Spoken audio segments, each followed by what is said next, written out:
Hello, students. Welcome back to Tuition Masters. And today we are here with discussing your session number 3 of our chapter Light Reflection and Refraction. So, आज का हमारा session number 3 है. As you know, this is a lengthy chapter of physics. तो हाँ, इसमें थोड़ा सा time लगेगा हमको. So, before starting, make sure to like this video, share with your other friends, and subscribe to the channel. And make sure to check out the first two lectures of our video in the I section.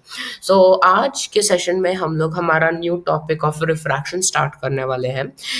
Doing a recap, हमने last class में पढ़ा था like previous two classes we have been studying about nothing but our reflection. ठीक है, हमने reflection के बारे में पढ़ा. हमने पढ़ा there are two types of spherical mirror, concave है ना, that is in curved inwards, and then convex, that is curved outwards.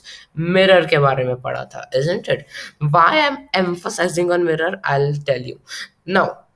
उसके बाद हमने रे डायग्राम्स किए थे. Correct, we understood about the different kind of image formation.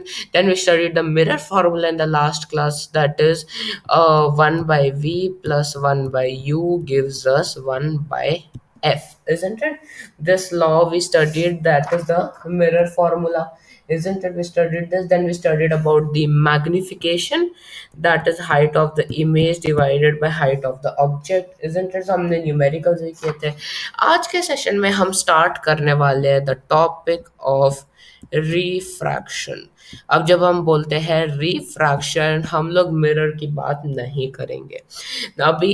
Instead of concave and convex mirror, we are going to use the term concave and convex lenses. Lenses हम अपने अगले session में करने वाले हैं, so did not worry.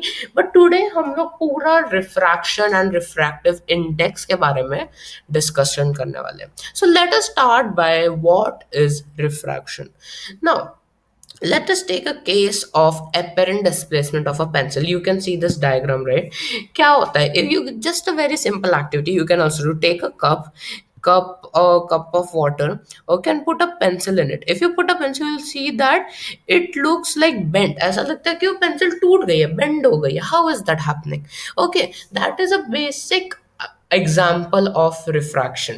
The light reaching you from the portion of the pencil inside the water seems to come from a different direction compared to the part above the pencil. ऊपर की जो pencil है पानी में ऐसा लग रहा है कि it is tilted. Correct. This makes the pencil appear to be displaced at the interface. Displacement is visible. Now that is due to refraction. क्या हो रहा है? Before telling me that, if you see this is my glass, okay, this is my glass. अब कौन से दो mediums के हम आइडेंटिफाई कर सकते हैं?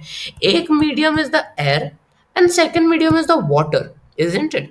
पेंसिल एयर से वाटर में जा रही है, means there is a change of medium. Can you say that? Yes, there is a change of medium. So, what is refraction? These observations indicate that light does not travel in same direction in all media. Now we know कि light travels in a straight line. हाँ, it travels in the straight line, but direction उसका हमेशा straight नहीं हो सकता. Direction can change. So it appears that when traveling obliquely from one medium to another, direction of propagation of light in the second medium changes. That is nothing but the refraction of light. So refraction is nothing but change in medium. When your medium changes, जैसे when I talk about the glass वाला example, right? The glass वाला example. What happens from the air? Air एक medium है और दूसरा पानी के अंदर का water एक medium है. So the pencil comes from the air, एक rarer एक rarer medium से, and it goes into the water, which is a denser medium. So there are two types. This mediums are known as the optical mediums. Optical mediums में एक होता है rarer, like air is rarer medium, and then your water and solid are the this thing. Your water and solid are the denser medium. ठीक है? This is known as denser optical medium. Air, water and solids are known as denser, and air is known as the rarer medium. Now when light is travelling, एक medium से दूसरे medium में जब travel करेगी air, sorry not air, the object, so क्या होता है जब light travels from one medium to another, it changes its direction. ठीक है, डायरेक्शन चेंज होता है and due to that refraction takes place. ठीक है, रिफ्लेक्शन क्या था, मिरर लाइट आई बाउंस हो गई, बट यहाँ पे this is the surface, mirror होता ही नहीं, दिस इज द लाइट आई और वो बेंड हो गई। ठीक है, that is your refraction. Okay, अब बेस एग्जांपल, ये सबसे इंपॉर्टेंट है, वेरी वेरी वेरी इंपॉर्टेंट है, बिकॉज इन बोर्ड एग्जाम्स उन्होंने बहुत बार they asked a direct question to explain refraction through a rectangular glass slab. Glass slab से refraction को एक्सप्लेन करो, many many many times this question has come. So क्या होता है, you have to basically draw कि कैसा बनेगा refraction, how will a refraction takes place glass slab. Glass slab क्या होता है, it is like a glass का बड़ा सा टुकड़ा। Okay, that is your nothing but your glass slab होता है। Alright, so we have to understand the how does refraction takes place through this with an diagram. So let us see that.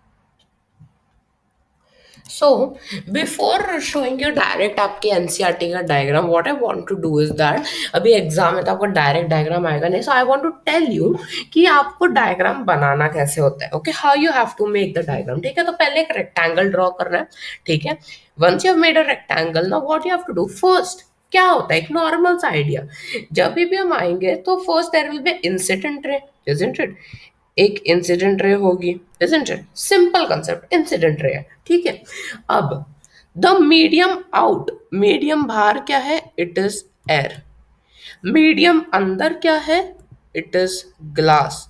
सो क्या हो रहा है, the light is travelling from air to glass, rarer medium से denser medium में। So जब भी rarer से denser होता है, what happens, the light will come towards the normal, मतलब ये थोड़ा ऐसे बेंड हो जाएगा, and when it bends like this, it will travel travel glass slab के एंड पे पहुंच गए हम। ठीक है, एंड पे पहुंच गए, चलो एंड का छोड़ते हैं, ऊपर आते हैं वापस। नाउ कैन यू सी, अब ऐसा कर जब हमारा रिफ्लेक्शन होता था दिस लाइक दिस, ये बन गया नॉर्मल। यहाँ पे normal is constructed somehow in the same way, आप एक परपेंडिकुलर ड्रॉ करोगे like this, and then these two angles, angle I and this angle r, angle of reflection, right? No, angle of refraction। ठीक है, सो ये नीचे गया। अब देखो इधर से अब क्या होगा, अब डेंसर मीडियम से जब रेरर मीडियम में जाते हैं, so the light ray goes away from the normal, मतलब this is your normal, correct, this is your reflected refracted angle too, so normal के अवे जाएगा। ठीक है, नॉर्मल के अवे जाएगा। Now from this point of incidence, if I draw straight line like this parallel to all the rays, this distance is found, this distance is known as the lateral distance। okay, अब देखो what happens is, अब there are few names, this one you know, this is your incident ray, incident ray दोनों में common होता है। Okay, जो glass lab में travel कर रहे हैं, दैट इज योर रिफ्रैक्टेड रे। ठीक है, एंड एट द एंड ये बाहर जो रे निकले, that is not refracted, that is known as the emergent ray। what is it known as, that is known as your emergent ray। ठीक है, so that is your nothing but कि हमको समझ आता है कि from denser to rarer, rarer to denser जाती है जब, so what exactly happens. Okay, अब देखो ये आपका डायग्राम है एनसीईआरटी में। ओके, ये A B C D E F G उन्होंने क्यों लिखा है, बिकॉज फॉर एक्सप्लेनिंग यू, ये नहीं और एग्जाम को ये ए बी सी डी नहीं लिखना, आपको बस डायग्राम विद लेबलिंग करनी है। ओके, अब देखो you have to always remember, what you have to remember, when light travels from rarer medium to denser medium, जैसे एयर से सॉलिड में, एयर से वाटर में, rarer टू denser होता है, सो लाइट, लाइट जो है it goes away, sorry goes towards the normal. ठीक है, टूवर्ड्स नॉर्मल। ठीक है, आपके एमसीक्यूज में आ सकता है, जब एयर से ग्लास में जा रही है रेड, रेयर से डेंसर में, तो क्या होगा, लाइट जो है वो नॉर्मल की तरफ आ जाएगी, ठीक है। एंड द ऑपोजिट, अगर डेंसर से रेयर में, जैसे ये ग्लास से एयर में गया, ठीक है, इन दिस पार्ट, या ग्लास से एयर चला गया ना, what happens, light goes away from the normal, ठीक है, light goes away from the normal, ठीक है। अब यू रिमेंबर कि हमने कुछ लॉस पढ़े थे, डिडंट वी स्टडी, हमने टू लॉज ऑफ रिफ्लेक्शन पढ़े थे, angle of incidence is always equal to angle of reflection, and the incident ray, normal and reflected ray all lie in the same plane, isn't it? हमने पढ़ा था. Similarly, there are certain laws of refraction as well. Refraction is due to the change of speed of light, okay, when it enters from one transparent or optical medium to another. So as per experiments जो हमारे महान scientists ने किए, we have certain laws. First law of refraction is very similar to the second law of reflection. Okay, confuse नहीं होते. क्या है first law of refraction? The incident ray, the refracted ray, and the normal lie to the interface of two transparent media at the point of incidence and all lie in the same plane. ठीक है, थोड़े से extra points है इसमें. Basically जब हम glass lab की बात करते हैं, सो द ग्लास लैब की जब बात करते हैं, okay, not like that, but हाँ, जब ग्लास लैब की बात करते हैं, यहाँ से एयर से ग्लास में जाते हैं, इजंट इट, एयर से ग्लास, तो दो ट्रांसपेरेंट मीडिया होंगे. Whenever, ये दिमाग में डाल दो, whenever we talk about refraction, there will always be two transparent mediums, two optical mediums definitely होंगे, क्योंकि दो होंगे तभी तो चेंज हो पाएगा ना media. So that's why, so incident ray, refracted ray and normal all are in the transparent media at the point of incidence, सारे सेम प्लेन में होते हैं, ठीक है. अब सेकंड लॉ क्या लगता है, angle of incidence is always equal to angle of refraction? No, that is not the second law. Second law is known as the Snell's law. This is actually a very different law, okay. Now what is the law? The ratio of sine of an angle of incidence to the sine of angle of refraction is a constant value for the light of a given color and for the given pair of media. This is true for angle which is greater than 0 but less than 90 degree, मतलब acute angle, ठीक है. If I is the angle of incidence and R is the angle of reflection, so we say that sine of angle I divided by sine of angle R gives me a constant value. ठीक है, अब इसका क्या मतलब होता है, what is sine, what is this? Now basically I guess many of you might have not studied trigonometry आपका maths में चैप्टर है where you study about sin theta, cos theta, trigonometric ratios है. So Snell साइंटिस्ट थे, उन्होंने क्या discover किया कि जो एंगल ऑफ इंसिडेंस बन रहा है, एंगल ऑफ रिफ्लेक्शन बन रहा है, उन दोनों के साइन का रेशियो लेंगे ना, so that value will give me constant for the media, ठीक है. गिवन पेयर ऑफ मीडिया के कांस्टेंट वैल्यू आती है, ठीक है. So sine of angle of incidence divided by sine of angle of reflection give me a constant value, और this angle of reflection, sorry, angle of incidence is a acute angle, ठीक है, एक acute angle होगा, ठीक है. अब इस constant को हम बोलते हैं रिफ्रैक्टिव इंडेक्स. सो हमने पढ़ा कि ray of light that travels obliquely from one transparent medium to another, it will change the direction, है ना, एक से जाके वो दूसरे में डायरेक्शन अपना चेंज कर देता है, isn't it? Now the extent of the change in direction that takes place in a given pair of media may be expressed in terms of refractive index और द कांस्टेंट. मतलब जब हम निकाल रहे हमारा sine I divided by sine R, हमको एक constant मिल रहा है, right. That constant is nothing but your refractive index of the substance. जो सब्सटेंस है या मीडिया है उसका रिफ्रैक्टिव इंडेक्स मिलता है हमको by using the Snell's law, ठीक है. That is the second law of refraction, ठीक है. सो अब रिफ्रैक्टिव इंडेक्स के बारे में आगे बात करते हैं। All right, the refractive index can be linked to an important physical quantity, the relative speed of propagation of light in different media। अलग अलग मीडियम में लाइट की स्पीड अलग होती है। Now we talk about solid liquid gas, but solid liquid gas के तो कई कई टाइप्स होते हैं ना। सॉलिड कितने टाइप्स का था, आइस हो गया, वुड हो गया, right, okay, all it can travel, but I am giving an example. Liquid में we have kerosene, we have alcohol, we have water, so many types है। So as per the density of the liquid, we can say, yeah, you can say just leave density. As per the liquid or the solid or the gas, different, जब different mediums में light enter करती है, the speed of the light also changes। The light speed can be increased or decreased along with the direction। ठीक है, so that is it's an important quantity। Let's see with an example। वापस हम लोग glass lab को लेते हैं। Let us consider a ray light travelling from medium 1 to medium 2 as shown. ठीक है, ये मीडियम 1 है हमारा एयर, मीडियम 2 हमारा ग्लास। लेट अस से कि V1 be the speed of light in medium 1।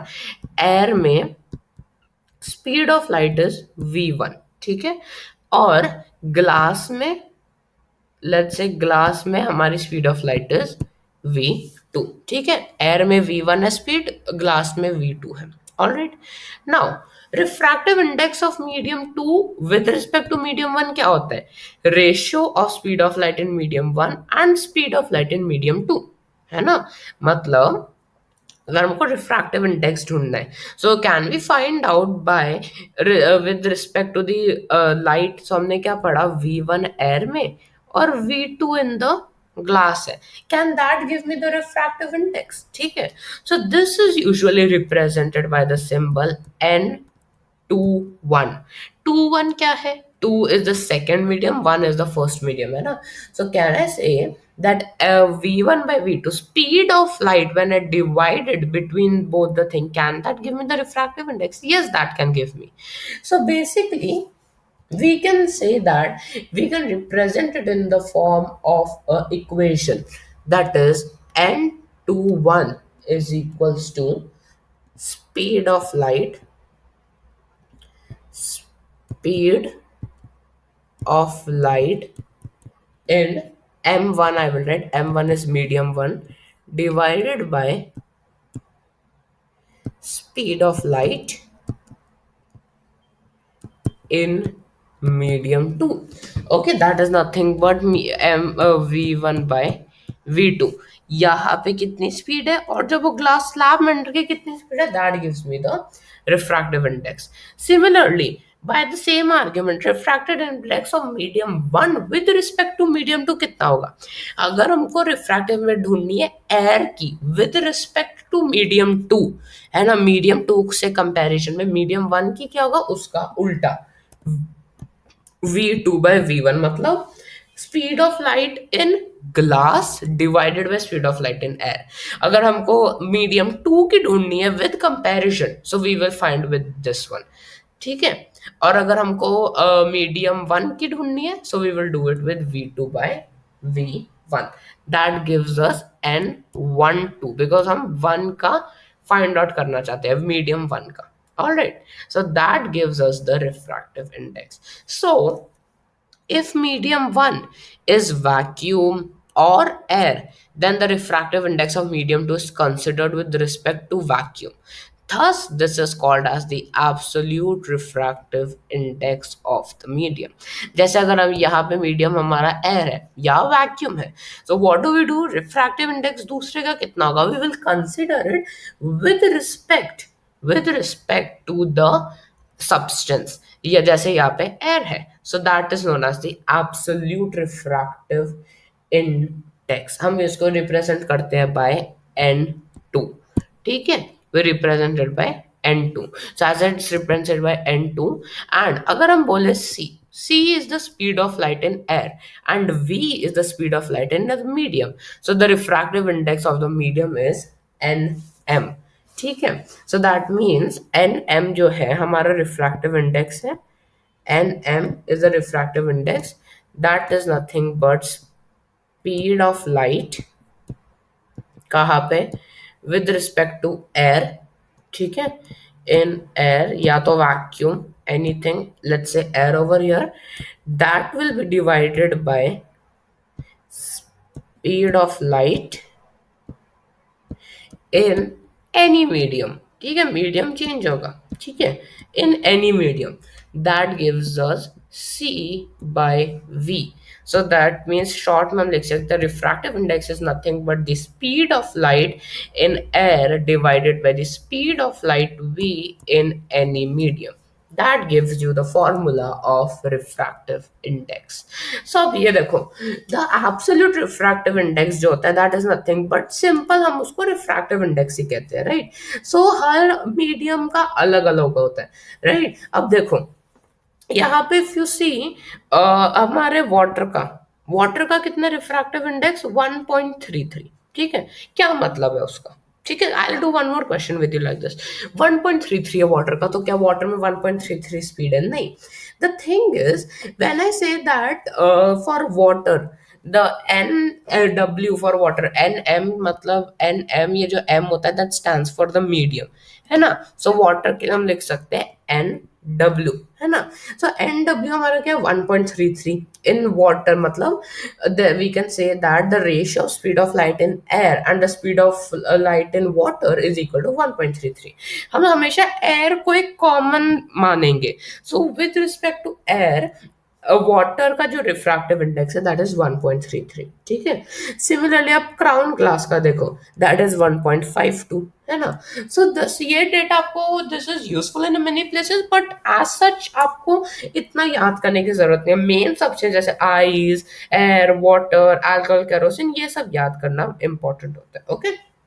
फिर भी हम चलो एक बार ये सारे पढ़ लेते हैं ना। सी ओवर हियर, एयर का refractive index is 1.0003, no units. Ice is 1.31, water is 1.33, alcohol 1.36, kerosene 1.1 of 1.44, fused quartz, these all are the rocks and minerals, all those things.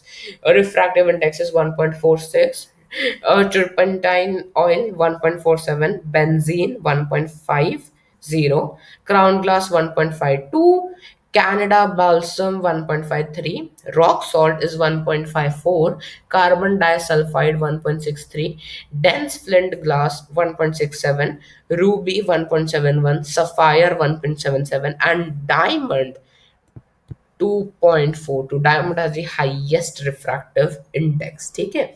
So we can see that optically denser mediums जो होते हैं उनके पास greater mass नहीं होता, correct. जो optically dense है they do not possess greater mass density. Let's say अगर हम केरोसिन की बात करें, केरोसिन का क्या है, it has a good amount of refractive index, ठीक है। बट अगर वाटर की बात करें, वाटर के पास कम है, why, kerosene is mass density is less than water, है ना। जो मास डेंसिटी है वो वाटर से कम है, इस वजह से रिफ्रैक्टिव इंडेक्स उसका वाटर से ज्यादा है, isn't it? Similarly एक क्वेश्चन करते हैं, okay, same question, let us try to do. Question says refractive index of diamond is 2.42, ठीक है। refractive index of diamond is 2.42, ठीक है। तो इसका मतलब क्या है? So basically this statement means nothing but that speed of light, ठीक है, डायमंड की डायमंड में जो स्पीड ऑफ लाइट है, ठीक है, speed of light that is 2.42 with respect to water, so not water, sorry, with respect to air या vacuum. So we can say that speed of light in the diamond is 2.42 times or the speed of light in vacuum or air, ठीक है।